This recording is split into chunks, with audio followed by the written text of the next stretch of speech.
Hello दोस्तों, आपको सच्ची हॉरर स्टोरी सुनना पसंद है तो हमारे चैनल को अभी सब्सक्राइब करें। धन्यवाद। चलिए शुरू करते हैं आज की स्टोरी। हिमाचल प्रदेश की वादियां जितनी सुंदर हैं उतनी ही खतरनाक भी हैं। हिमाचल में एक ऐसी जगह है जहां एक खास भूत रहता है। यहां से निकलने वाले लोग इस भूत के लिए मिनरल वाटर, शराब और सिगरेट रखकर ही आगे जाते हैं।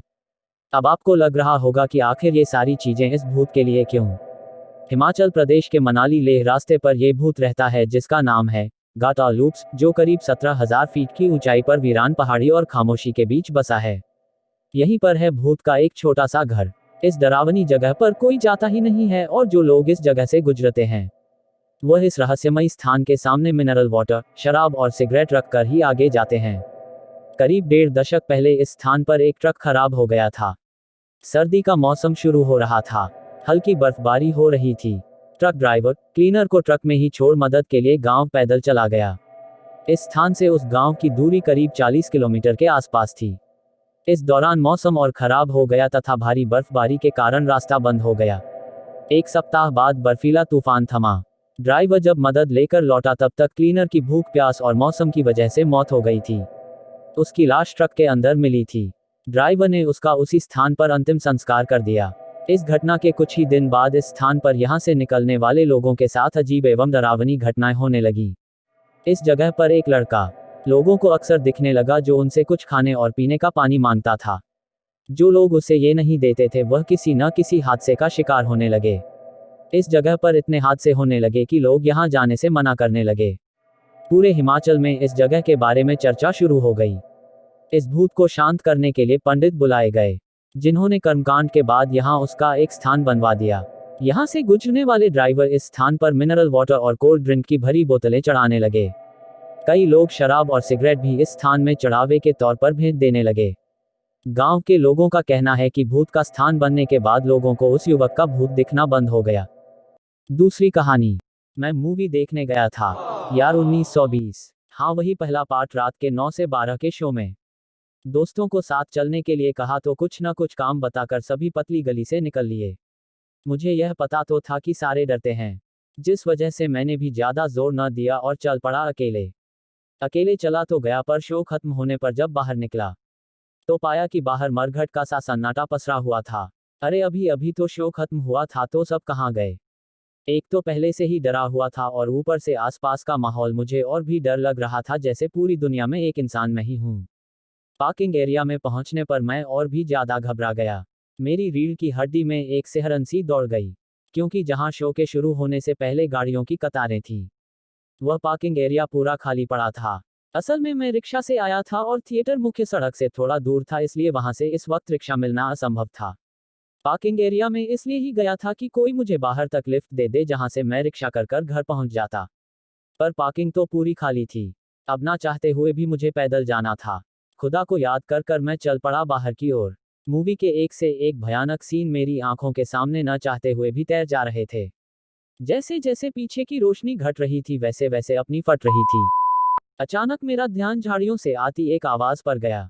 हालांकि मैं नहीं चाहता था कि वहां देखूं भी, पर अपने आप मेरी आंखें उस तरफ रुख कर लेती। वह कुछ था जो जस्ट झाड़ियों से निकलने ही वाला था। मुझे नहीं रुकना था, पर न जाने क्यों मैं एक कदम भी आगे नहीं बढ़ा पा रहा था।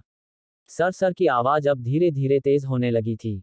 मुझे दो चमकती आंखें झाड़ियों की उस ओर से दिखाई दी।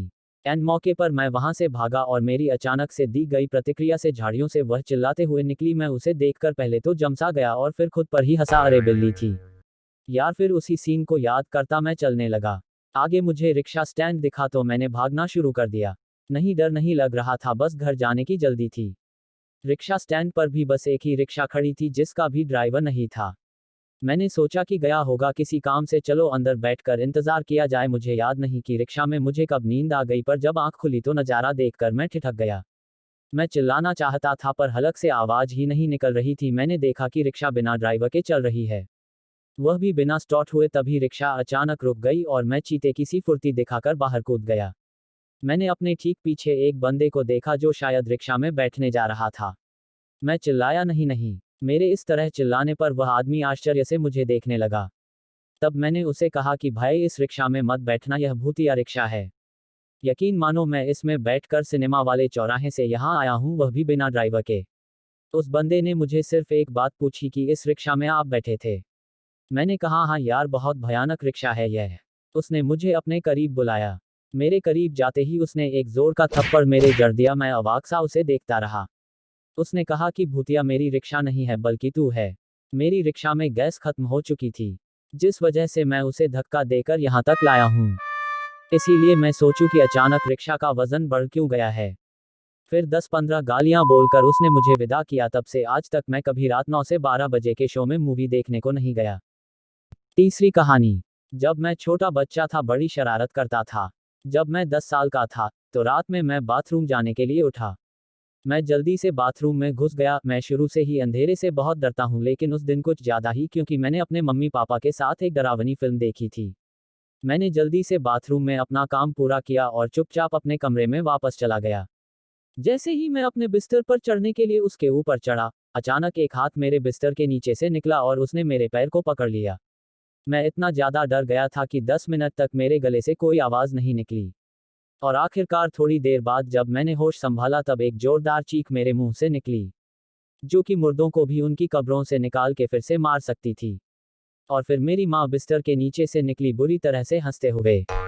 मैं अपनी माँ से प्यार करता हूँ, लेकिन मैं आज भी उन्हें कभी भी पूरी तरह माफ नहीं करूँगा, जो उन्होंने उस दिन मेरे साथ किया।